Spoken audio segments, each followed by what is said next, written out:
আসসালামু আলাইকুম সুপ্রিয় দর্শক মণ্ডলী, আপনারা নিশ্চয়ই জানেন সিলেটের ভোলাগঞ্জের যে সাদা পাথর সেগুলো কিভাবে লুট হয়ে গেছে।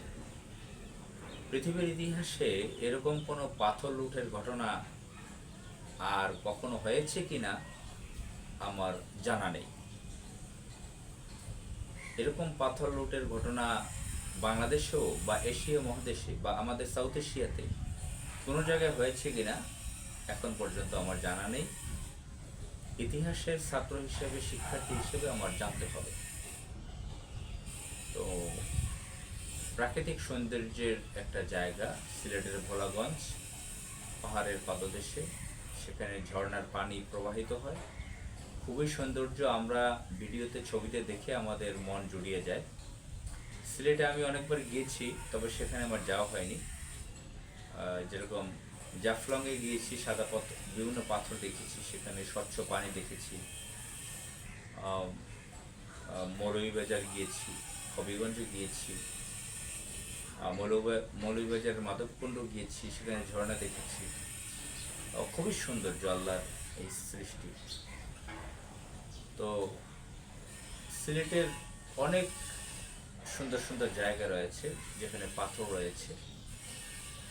তো এই যে সিলেটের ভোলাগঞ্জের যে পাথর, সাদা পাথর, সেটা গত 4 মাস ধরে লুট করা হয়েছে। আমি আশ্চর্য হয়ে গেছি, আশ্চর্য একটা ব্যাপার যে রাষ্ট্রীয় সম্পদ, বিশাল একটা এলাকা নিয়ে সাদা পাথর, এটা তো একদিনে নিয়ে যেতে পারেনি। যদি একদিনেও নেয়, 1 ঘন্টার মধ্যেও যদি কেউ লুট করে, চুরি করে, ডাকাতি করে, সেটাও তো প্রশাসনের দেখার কথা। এটাতে সময় লাগছে 4 মাস এই পাথরগুলো লুট করতে। সম্পূর্ণ পাথরগুলো উঠিয়ে নিয়ে গেছে, একদম মরুভূমি হয়ে গেছে, পাথর নেই সেখানে। 4 মাস সময় লাগছে, বিভিন্ন মেশিন পত্র এসেছে, ট্রাক এসেছে, বহু শ্রমিক এসেছে। লুট করতে তো অনেক লোকের প্রয়োজন হয়েছে। তো এখানে সরকারের প্রশাসন 4 মাসেও দেখতে পারেনি। এটা কেমন লাগে না বিষয়টা? এবং এই প্রাকৃতিক সৌন্দর্য, রাষ্ট্রীয় সম্পদ, এসব দেখাশোনার জন্য, দেখভালের জন্য একটি মিনিস্ট্রি পর্যন্ত রয়েছে, এনভায়রনমেন্ট অ্যান্ড ফরেস্ট মিনিস্ট্রি, পরিবেশ ও বন মন্ত্রণালয়। ওইখানের পুলিশ সুপার আছে জেলায়, সিলেটে। ওখানের ডিসি আছে, ডেপুটি কমিশনার, বিভিন্ন দায়িত্বপ্রাপ্ত লোক রয়েছে। কিভাবে এবার 4 মাস ধরে পাথর লুট করতে পারল? এখন এক ভদ্র মহিলা, নাম তার রিজওয়ানা হাসান, তাকে আমরা উপদেষ্টা, এই মন্ত্রী পদমর্যাদার উপদেষ্টা, অ্যাডভাইজার হওয়ার পূর্বেই আমরা চিনি মিডিয়ার কল্যাণে। তার বেলা নামক একটা এনজিও বা সংস্থা রয়েছে পরিবেশমূলক। তিনি ব্যক্তিগতভাবে একজন লয়ার, আইনজীবী। তো যথেষ্ট ভদ্র মহিলা হিসেবে তাকে চিনি মিডিয়ার কল্যাণে। খুব সুন্দর সুন্দর কথা বলেন পরিবেশের পক্ষে, যা শুনতে ভালোই শোনা যায়। পলিথিনের বিরুদ্ধে, প্লাস্টিকের বিরুদ্ধে তার বিদ্রোহ রয়েছে। তিনি মন্ত্রী উপদেষ্টা হওয়ার পর তিনি বলেছেন, কোনো অনুষ্ঠানে কেন প্লাস্টিকের বোতল থাকবে, জগ এবং গ্লাসে পানি থাকবে। খুব ভালো কথা। তিনি পলিথিন উঠাতে চেয়েছেন, কিন্তু পলিথিন আমরা সব জায়গায় দেখছি।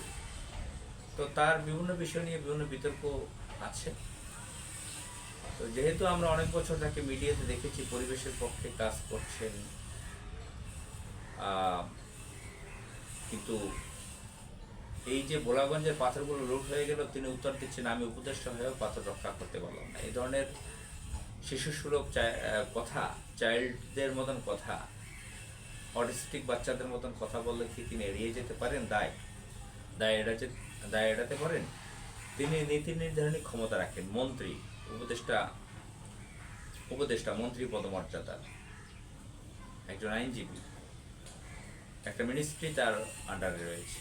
এখন 4 মাসেও তিনি খোঁজ নিতে পারলেন না, জানলেন না এখানে পাথর লুট হয়ে যাচ্ছে। কিভাবে সম্ভব হতে পারে? এখন কি এই ভদ্রমহিলা রিজওয়ানা হাসান কি আসলে এমন কোনো ঠান্ডা মাথার কালপ্রিট, আসিফ নজরুল স্টাইলের, যাকে খুব ভদ্র অধ্যাপক প্রফেসর হিসেবে মানুষ জানে, কিন্তু সে আওয়ামী লীগের হয়ে কাজ করছে? তিনি কি সেই ধরনের একজন? যে আমরা তো অনেক আলোচনা শুনি, বিশ্বাস করতে চাই না এই ধরনের ভদ্রমহিলা সে ধরনের হোক, সে ধরনের ক্যারেক্টারের তিনি। আমরা শুনেছি বড় বড় কোম্পানি থেকে তিনি ঘুষ নেন, বিশেষ করে বসুন্ধরা কোম্পানির থেকে। বসুন্ধরা সহ কয়েকটি 3-4টা বড় বড় কোম্পানি নদী দখল করে আছে, সেগুলো তিনি সেগুলোর ব্যাপারে কথা বলেন না। তিনি ছোটোখাটো বিষয় নিয়ে কথা বলেন,